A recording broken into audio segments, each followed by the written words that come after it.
Hello, I'm back. From the time you were a child until now, what has surprised you the most about your life? Leave a comment below and let me know. Your time starts now.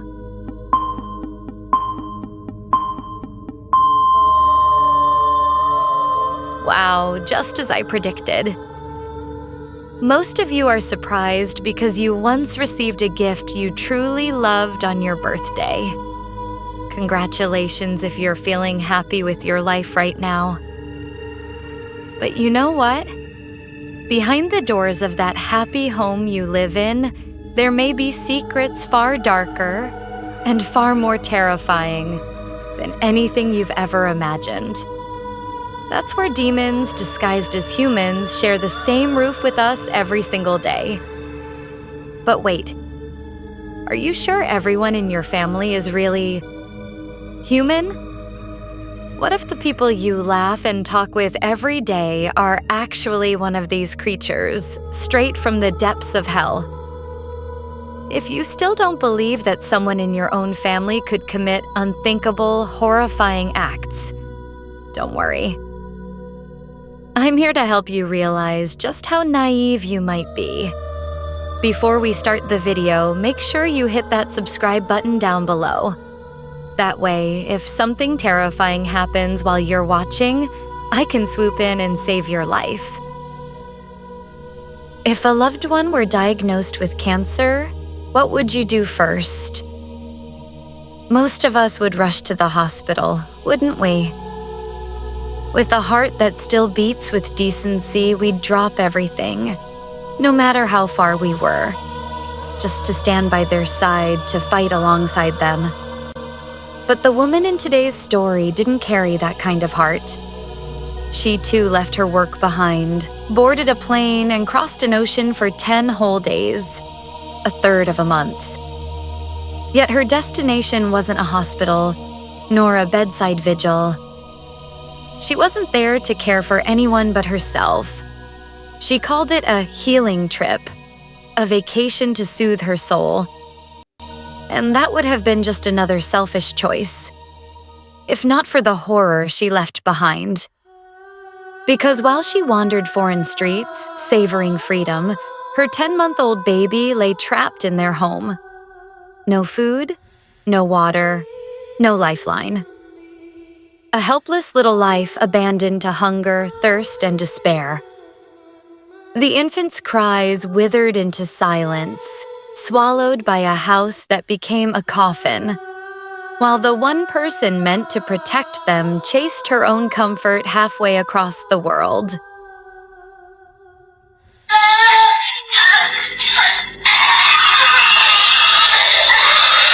For a mother who left her child home alone to die while the mom vacationed in Puerto Rico. This one is going to make all you parents out there so angry you'll be seeing red. Imagine you go on vacation. Then imagine you go on vacation for 10 days to Puerto Rico.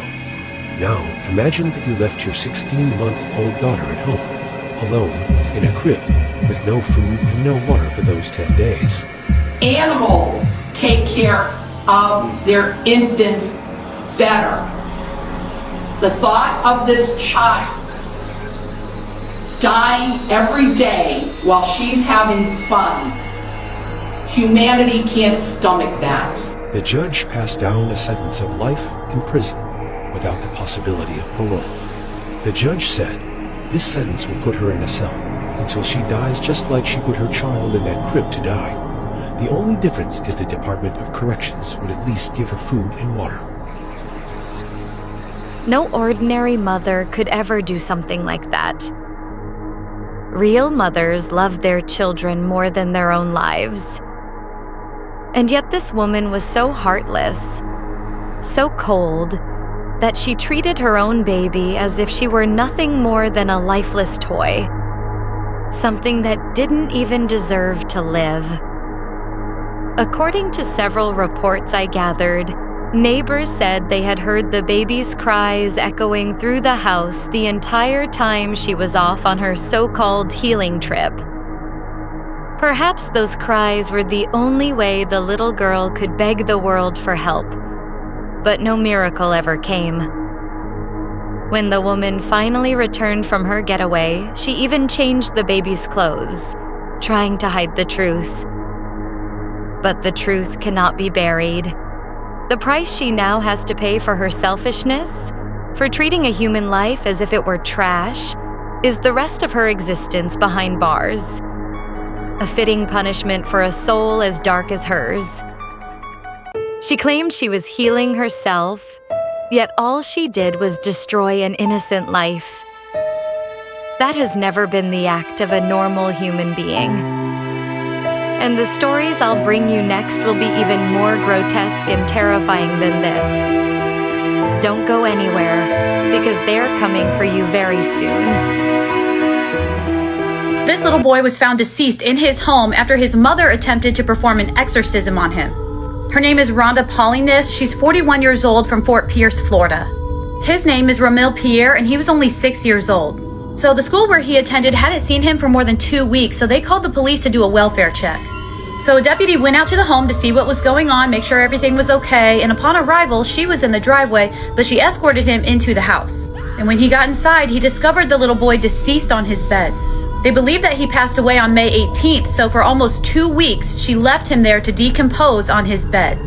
Due to the condition of his body, medical examiners weren't able to determine an exact cause of death at the scene, so an autopsy is pending. But she told police that she had tried to do an exorcism on him. So look, one of the investigators said, "What we did learn in speaking with the mother is she believes that she was being told by God to basically exorcise demons out of the child's body. And when the child had stopped moving and basically passed away, at that point she felt that the child had been released from those demons and she was waiting for him to basically come back at that time." Del Toro also said that the 41-year-old mother exhibited a lot of highs and lows during the investigation, from laughing at different times at the scene to crying. And look, in the days leading up to his death and even after it, she was posting all this religious stuff on her Facebook. This one was posted on May 18th, the day it happened. The next day.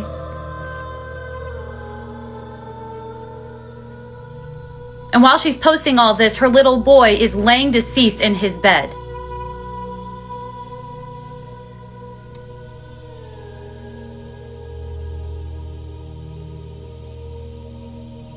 She was arrested and charged with second-degree murder and failure to report a death, and she's being held on a $150,000 bond. According to the St. Lucie County Sheriff, they had been out to her residence before. One time it was for a domestic incident between her and her sister. And on May 17th, the day before she unalived her little boy, they went out there because she was apparently having some sort of medical problem. His teachers say that he absolutely lit up the room, that he was just a good, sweet little boy, and he's going to be terribly missed. If I were directing a horror movie, this woman would be the lead character without a doubt. Was she under the sway of some dark force? Whoever it was, it certainly wasn't God. She behaved as if brainwashed, every move more deranged than the last. Who on earth tries to perform an exorcism on her own son? Even if I thought about it 1,000 times, I'd still say with confidence, if anyone needed to be exorcised, it was her. 100%. We live in a world where it's almost impossible to tell the good from the evil. Or, to be more precise, to tell the demons from the ones who are truly human. Vigilance has to be kept at its highest level. And if you don't believe me, remember this. The one who ends your life tomorrow might be the very person you trust today. As with every video before, the horror will keep rising and the last story will be the most grotesque, the most haunting of all.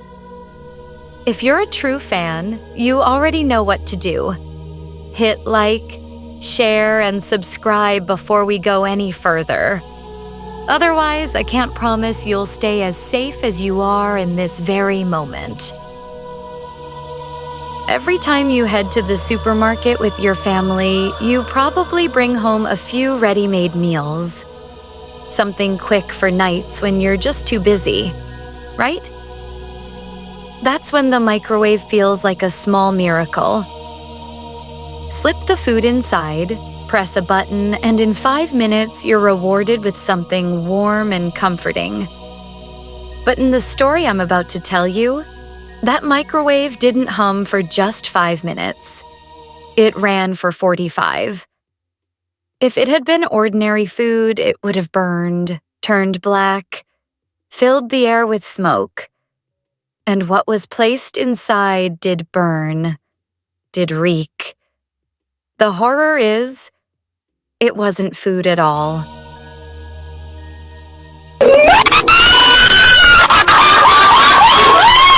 A mother from Georgia intentionally killed her 2 toddlers, put them in the oven, and opened it for 45 minutes. When their father, Jamil Penn, returned home, he smelled the smell of grilled meat and thought it was his wife cooking. When he walked into the kitchen, he realized that something terrible had happened. His 2 children are in the oven. By the time he rescued them, it was already too late. Jamil trembled and dialed 911 to report the incident. The police arrived at the scene and immediately arrested their mother, 24-year-old Lamora Williams. Even more heartbreaking is that investigators are no longer able to identify 2 childs. Lamora told the police that she doesn't know who killed her child. Then she blamed her cousin for the crime.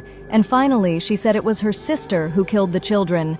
She is uncertain and provided false information. Lamora is charged with 2 counts of murder, but in court, Lamora's sister claimed that Lamora had suffered from serious mental health problems since childhood. She even tried to end her own life. After psychological evaluation, it was confirmed that Lamora Williams has cognitive impairment. The final judge sentenced her to 5 years in prison. Do you think this is a fair judgment? Gosh, was her brain even working? That was her child. Not a chicken to be tossed into a microwave and roasted for dinner. Was she so blinded by hunger that she mistook her baby for food? Unbelievable. Mental illness or not, there is no universe where this is acceptable.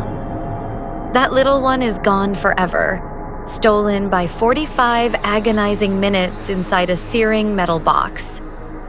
45 minutes of blistering heat, of suffocating despair. A death like falling into the mouth of a volcano and never climbing back out. Can you even picture it? Would you willingly leap into molten fire and let it swallow you whole? I wouldn't. Never. And that's the world beyond the cozy walls of your happy home, full of people capable of horrors you can't begin to imagine. We never know if the future will cast us as bystanders or victims. So stay sharp. Stay vigilant. For your own safety, don't let your guard drop. Not for a single second. And if stories like this fascinate you, hit like, share, and subscribe so you won't miss the next case. Thank you for watching, and I'll see you soon.